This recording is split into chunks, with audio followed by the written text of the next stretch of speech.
Men are moved by two levers only, fear and self-interest. Napoleon Bonaparte, they tell you that everyone is special. They tell you that potential is limitless. They whisper of inherent goodness, a spark of divinity within each soul. This is a lie, a comforting fiction designed to keep you docile, a delusion that prevents you from seeing the world as it truly is, a brutal arena where only the competent thrive. The truth is that some are born with advantages, with a predisposition to power, influence, and control. Others are cattle, destined to be led, manipulated, and consumed. This is not a matter of opinion. It is a matter of observation. Look around you.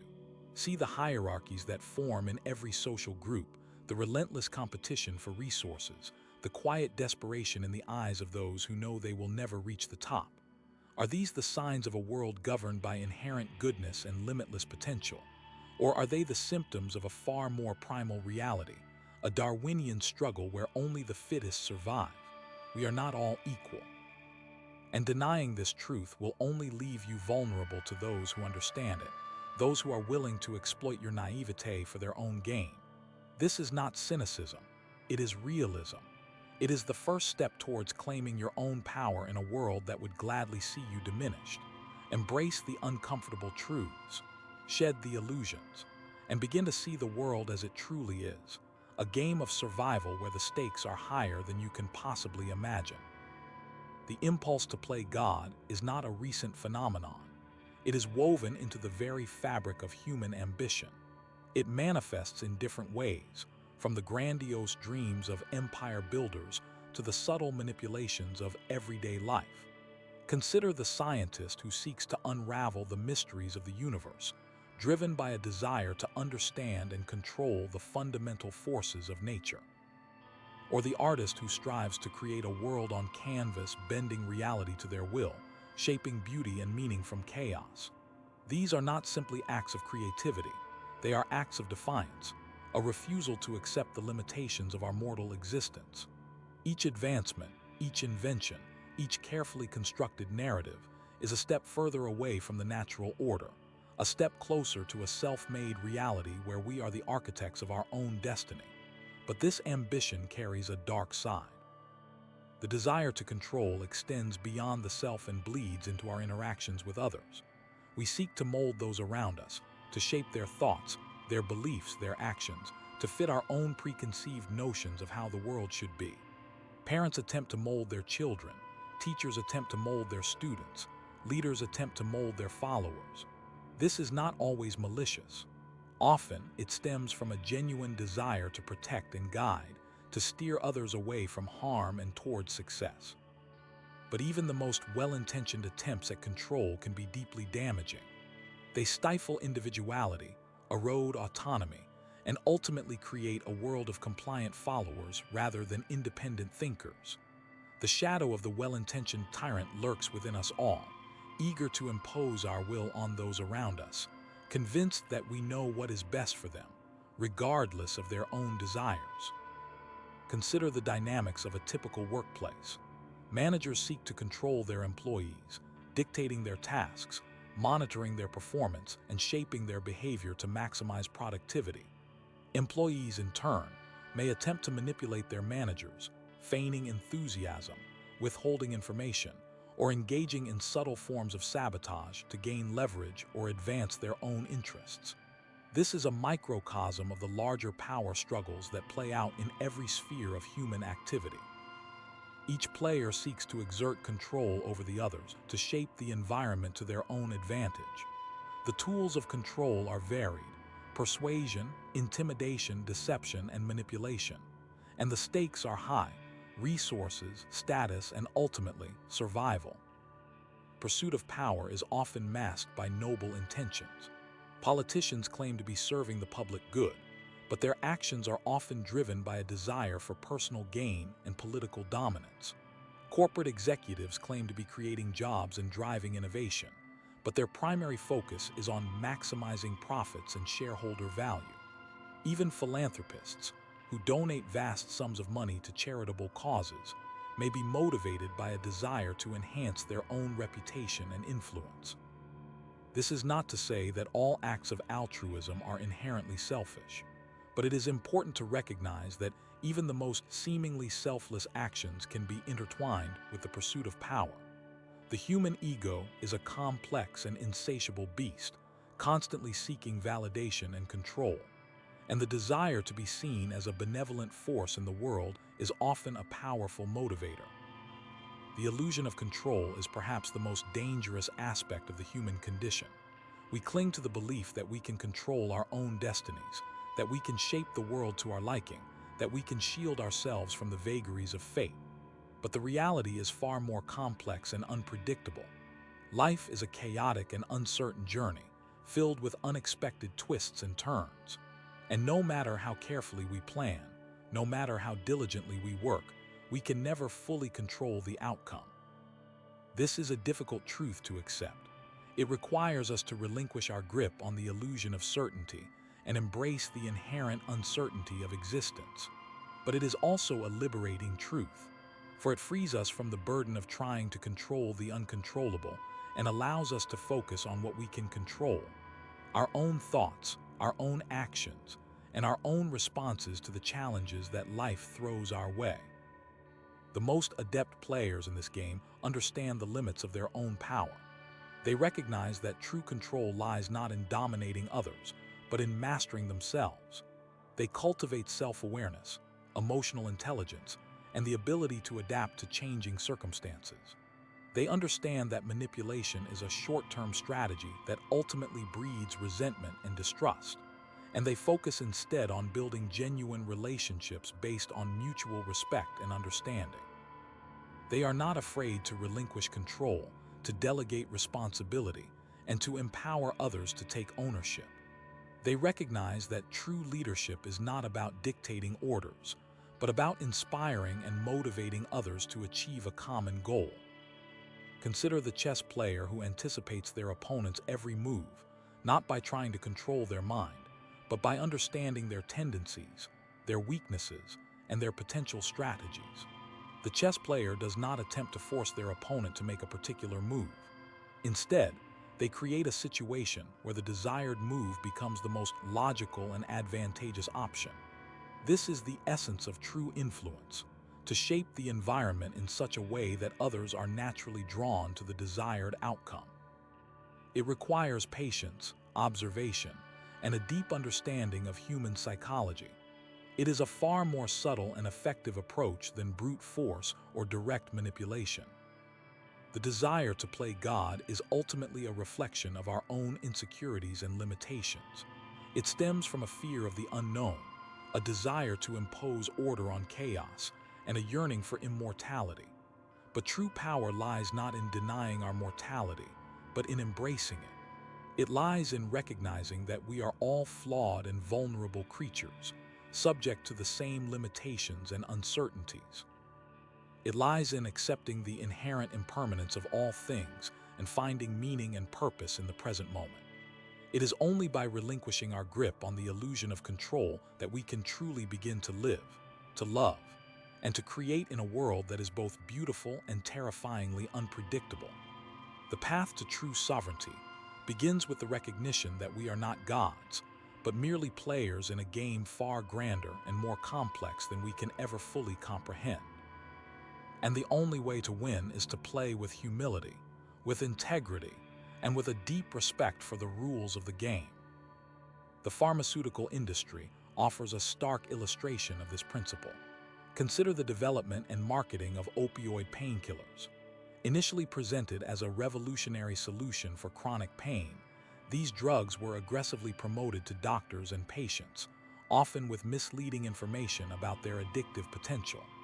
The companies involved, driven by the pursuit of profit, effectively shaped the environment to encourage widespread opioid use. They funded research that downplayed the risks, lobbied for favorable regulations, and incentivized doctors to prescribe their products. The result was a surge in opioid prescriptions, leading to a devastating epidemic of addiction and overdose deaths. This was not a case of simply providing a product that people wanted. It was a deliberate manipulation of the market, a calculated effort to create a demand where one did not previously exist. The pharmaceutical companies, in essence, played God with the lives of millions, wielding their influence to alter the course of human suffering and reap immense financial rewards. The tragedy lies not merely in the corporate malfeasance, but in the underlying hubris that fueled it. The executives involved likely convinced themselves that they were acting in the best interests of society, providing relief to those in pain. This self-deception allowed them to rationalize their actions, to ignore the warning signs, and to perpetuate a system that was causing immense harm. The desire to alleviate suffering is a noble one, but it becomes corrupted when it is pursued without ethical constraints or a genuine concern for the well-being of others. The opioid crisis serves as a chilling reminder of the dangers of unchecked power and the consequences of prioritizing profit over human lives. It demonstrates how easily good intentions can be twisted into destructive forces when driven by greed and a thirst for control. The companies in question did not offer their creation as a simple tool. They created an environment, a carefully crafted reality, where their product became the only perceived solution, pushing aside alternative treatments and minimizing the potential for harm until it was far too late to reverse the damage.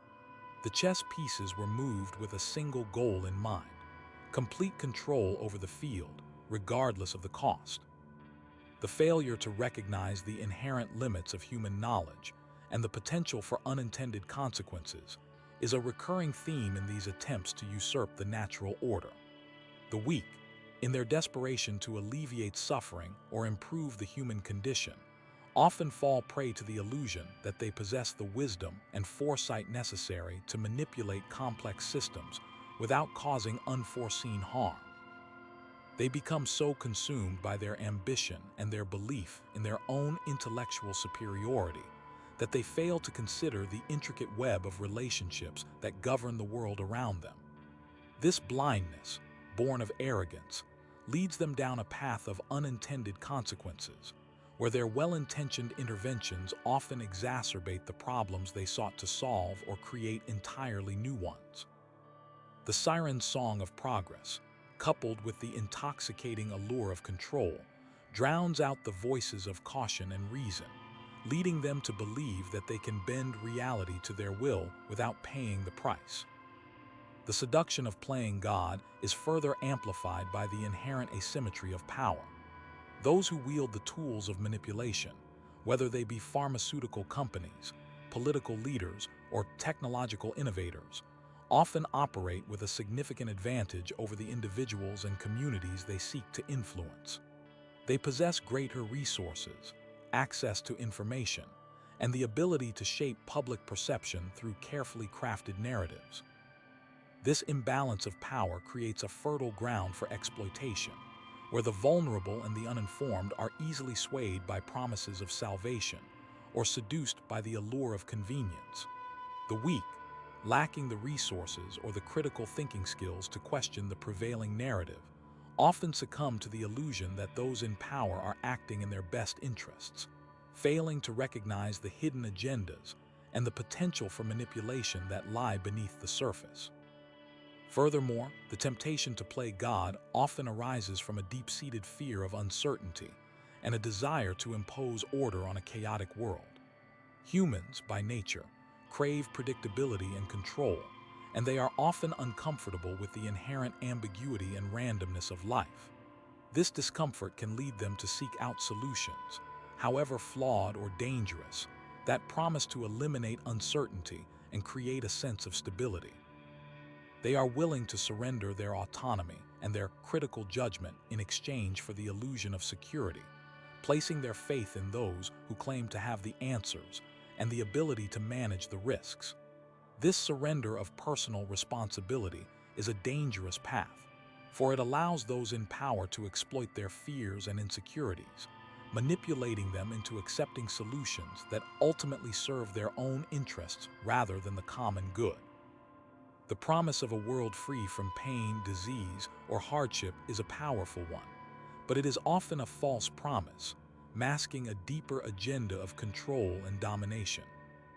The truly competent understand that their influence is limited, and that meddling with complex systems often produces unforeseen and negative consequences.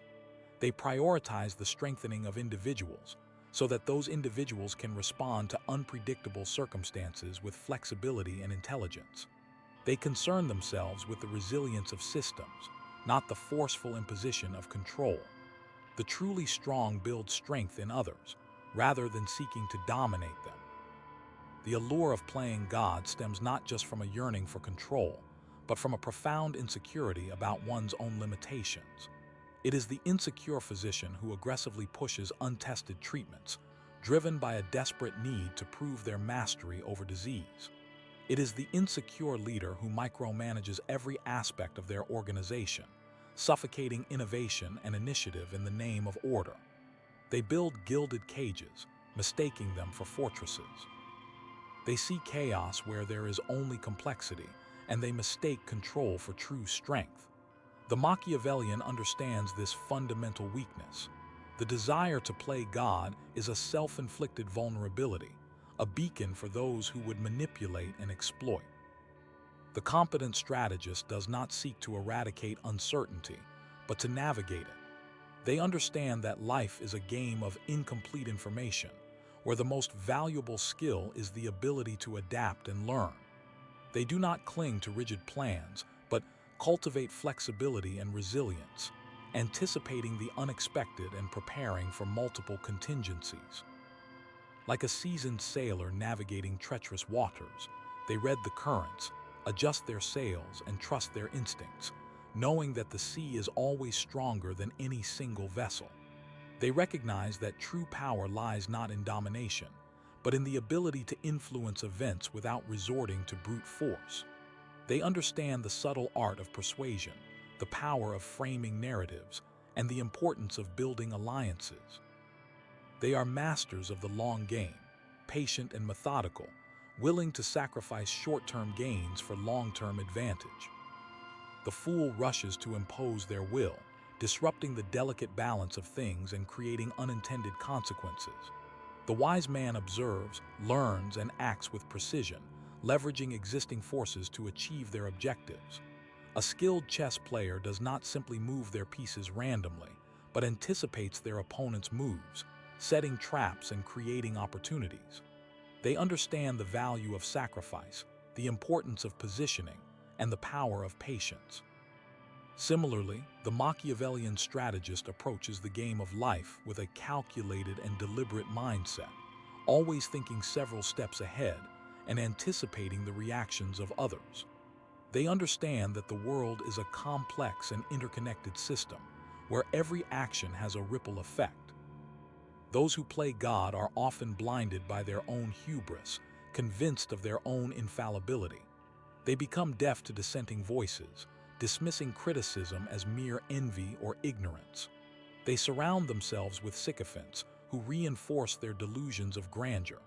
They lose touch with reality, becoming isolated in their ivory towers, detached from the consequences of their actions.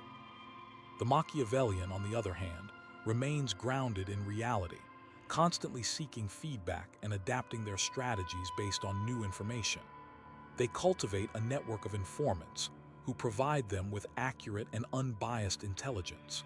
They understand the importance of humility, recognizing that even the most brilliant minds are fallible and that mistakes are inevitable. The pursuit of godlike control often leads to the suppression of dissent and the erosion of individual liberties. In their quest for order, those who play God often resort to authoritarian tactics, silencing opposition and punishing those who dare to challenge their authority. They create a climate of fear, where people are afraid to speak their minds or express their true opinions. They distort the truth, manipulating information to maintain their grip on power.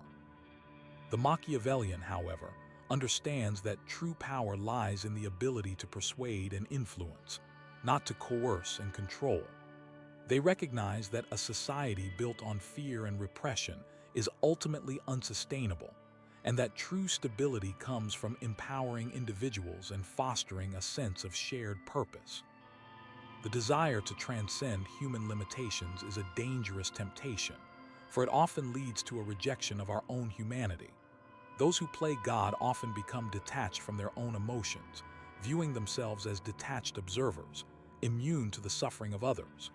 They lose their empathy, becoming cold and calculating, willing to sacrifice anything and anyone to achieve their goals. The Machiavellian, however, understands that emotions are a powerful force, both in themselves and in others.